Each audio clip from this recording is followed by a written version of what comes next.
All right, what is going on, YouTube? This is Mike, and this is the Prepared Citizen channel. So today's topic and video is going to be about the 3 guns that I think every American should own. All right, and number one, I'm going to start with a handgun. A handgun is probably going to be the number one pistol that we can own, because it's honestly going to be the gun that you're going to have on you if there was ever a situation where you need to use one. It doesn't specifically have to be any brand. It's kind of be whatever you feel comfortable shooting. For me, that's a Staccato P. This is my EDC. I everyday carry it with a T-Rex Arms sidecar, flush fit magazine, an additional 17 round magazine. I usually carry it inside of a core belt or a leisure carry belt when I'm wearing joggers. It just works well with me, you know. Whatever works for you, carry that. Whether that be a Glock 19, a Walther PDP, a Smith & Wesson 2.0, whatever works best for you, this works best for me. I'm not saying you should have a full size, whatever you feel comfortable. I definitely believe in carrying the biggest gun that you can carry as comfortable as possible. You know, with the right belt, the right clothes, you can conceal anything if you put the dedication into your everyday carry setup. You know, and for me, like I said, sometimes I go to the gym a lot, so I'm usually in some shorts or joggers. So instead of just wearing the holster and the gun and just some shorts, it'll be leaning forward too much. So what I carry is a leisure carry belt. It's like a little clip on that goes on your shorts, and it's phenomenal. Definitely a game changer. If you haven't checked them out, make sure you do. But leisure carry is phenomenal for your handgun and EDCing. And when I'm in regular pants, I use a core belt. It's a gun belt. Guys, if you're gonna carry a firearm, definitely invest in a good belt. It's gonna be a game changer, and it will help you just have the best time when you're carrying a gun. But the reason why we're carrying a handgun, though, most importantly, the point of use, is that it just fits into many roles. You're talking about from duty carry if you're a police officer, to a nightstand gun in home defense. It's gonna be the gun that you can conceal carry and have on you. It's easy to conceal all the time. You know, you'll have it on you when you need it the most. You could even CQB with it if you have to, go John Wick style. You know, it's up to you. I'm not saying you need a Staccato. Again, it's not brand specific. This is just what works best for me. Find out what works best for you. Carry it, train with it, and yeah, go from there. But like I said, for me, that's going to be a Staccato P and a T-Rex Arms side holster. And that's the number one gun, arguably, yeah, probably the number one gun that you can carry, or the most important you should have, is going to be some form of handgun. And number two, it's going to be a PDW or a PCC. So right here, I have a SIG Flux Raider. It's the Legion model. And this one lives inside of my EDC backpack. So again, it doesn't have to be this particular product here, but I do believe in having something that you can have in a bag that can take you from being, you know, just using your handgun to something that's going to have more points of contact. It's going to be a force multiplier. And just go back to COVID in 2020. You know, there was riots, the streets were filled up. Maybe you were stuck in your car. It's going to help you get out of situations. This particular firearm has 2 30-round magazines on it at all times. So that's huge. You have a lot of rounds. It's going to be more accurate than just a traditional handgun. You get more points of contact, and more importantly, it's easy to conceal as well. It's not maybe as easy as the, you know, a Staccato or your Glock 19 or a Glock 43, but you're talking about to be able to have this underneath a coat or in a bag, a very small bag. Like I carry mine in a Hazard fork. This is a slim laptop bag. I use it for the gym, and I carry all my EDC stuff in here. I'll make an EDC video about what I actually carry in this bag, but wherever I go, this goes with me. But you're talking about to be able to have it in a coat and nobody knows it's there until they do, you know? Instead of having to walk around with like a, you know, I get it, an AR-15 definitely is awesome, or a 300 blackout, but you don't want to make yourself a target. You know, I get it, you know, let's say if there's an active shooter, your handgun's probably going to be the better choice. I don't know the statistics on someone, or if there's ever been a case that someone actually deployed a bad gun in a situation where there was an active shooter, you know. But it doesn't mean you shouldn't have it. This probably shouldn't be your first line of defense. Like I said, the handgun will probably be that. But to be able to have an option of having something that uses the same ammo capacity, and if you happen to carry a P320, it's going to use the same magazines as well. So that's going to be able to interchange. It doesn't really offer you necessarily more firepower, but it's going to offer you more rounds, and you're going to be able to conceal it. And that's the big plus of having this. It's kind of like a little insurance policy. It's like a little mini rifle, you know, quote unquote, like a PCC, PDW. But again, it does not have to be this brand. I'm actually only using this one until my Form 1 comes on my B&T TP9. Both of these have been cleared, of course. There's nothing in here. The same with the SIG Flux Raider, but I'm waiting for the Form 1 and to come back, and then this one will be SBR'd. I gotta get the suppressor, all the furniture, but this is what's gonna be going in the bag as well. I just don't want to always have an NFA item on me at all times.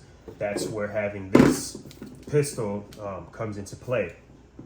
Because again, when you carry a bag, you do come across a chance of it's a bag. It could be stolen, you know, but that's why you carry a firearm on you. So if someone were to try to rob you, you do have something on your personal body that can defend you from that, you know. But again, not to always have an NFA item on you at all times.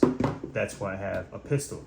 But you can have a CZ Scorpion, maybe an MP5K, maybe a 320 and some other form of chassis system, the B&T ASW, or USW, I should say. That's a good one, the APC. There's plenty of options, so find out what works best for you. But I think as an American, as a civilian, this is very realistic to be able to have in your bag, on your person. Maybe you're not like me. You don't have to carry it every day. I do, you know, but you don't. Maybe election, you know, like for the election day or something might be going on in town where you might be like, you know what, maybe today's the day I carry a PDW. You know, I'm just going to put this in the bag as a little insurance policy. Something goes down, I have a little bit of extra protection. Maybe you have two, you know, just like me. I can give one to my wife, one for me. It's just something that's going to give you a little bit more needed firepower should the need arise, you know. And that's why I go with these two here. This is my backpack guns, my bag guns, and what I would use if the time or need should ever arise for it to be used. But I definitely think it's very realistic, and especially if you're talking about like combat situations and whatnot, you know, that's definitely the way to go. But last but not least, I will have to bring out my AR-15 pattern rifle. So you can go with the full-size 16-inch barrel, or like me, I have a SIG MCX Virtus. I got this before the Spear came out. Maybe if it was you and you're investing your money for the first time, if you're gonna go SIG versus Virtus, I'd probably just get, or Spear versus Virtus, I'd probably just go with the Spear. But since I've already invested the money in this, I don't see the need for the slight upgrades that the Spear has to offer over the Virtus for me to do the upgrade, personally, you know. This is a fantastic, it's piston driven. This is still considered a pistol. I have the collapsing brace on there as well, some Daniel Defense backup iron sights. I'm going to be putting an optic on here soon, but most likely just a red dot and a flashlight, and this thing's going to be good to go. I might suppress it, you know, but you definitely need some sort of rifle. This really is truly a force multiplier. I know I said that with the PDW, and that is as well, but this one is in a rifle caliber, and it's going to give you that rifle round power. Penetration, it's going to be able to hit harder, shoot farther than a 9mm. This is an 11.5-inch barrel. If you want to do 16, it's up to you. This isn't something necessarily that I would go out and patrol with. It would really have to be a shit hits the fan scenario, you know, a true SHTF for me to walk around with a rifle. And even then, you just make yourself a target, you know. That's why, again, I wouldn't carry this on me all the time if there was a riot, you know, because I'm not trying to walk around. And who's to say that the police don't mistake you as the active shooter if there was an active shooter? And if there isn't, and there's a riot and stuff going on, you're just making yourself a target walking around with a big rifle, you know. Like, I just don't see the need for that to be the bad gun. I know it probably feel badass. You're walking around, you know, Team America, fuck yeah, you know, but I just don't think that that's necessarily the best move. That's why I say the PDW comes into play. But when you do get to your house, when you do get to your, you know, the place you're going to kind of hunker down or you want to defend, absolutely, it's going to be lower recoil, 30 round magazine, 20 or YouTube compliant round magazines, not 30 round magazines. YouTube, this is YouTube compliant magazines, just so you guys are sure or know. But this is the gun that's going to protect and defend the Second Amendment too, you know, for life and liberty. You know, you're going to be able to really use this as a combat style rifle, you know, and then you have your sidearm, which is going to be your pistol, and then you have a PDW. These three conjunction, I really feel like is, as far as in like more of a combat self-defense setting, the three that is pretty realistic for the average American. You know, you're going to have the gun that you can conceal on you, you can have a gun that you have in a bag, and this could be your home defense gun, or if you have like a compound or a bigger like a lot of property, I should say, you know, or if you're doing patrols with your guys, this would be the one to go with. A 5.56 Stadneck magazines, you know, you can share them with the AR-15. Again, it does not have to be a SIG MCX Virtus. You can get an AR-15. That way you can use the parts of the AR-15 from the bolt carrier group or whatnot. This is piston driven, it's reliable. That's why I went with the SIG MCX. You do have to think about spare parts and whatnot, but more so if we're just talking about three guns for self-defense and not necessarily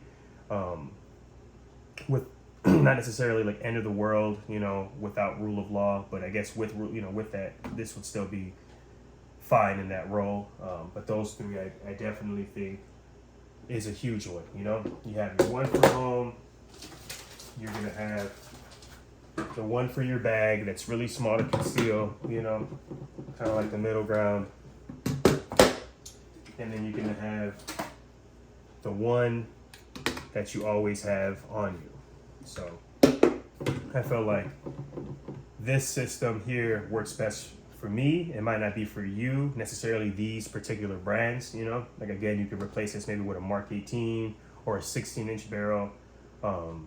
You know, if you could afford a Knights, it's up to you. If you want the SIG Rattler, I just picked this up, that's why there's no optic on this one.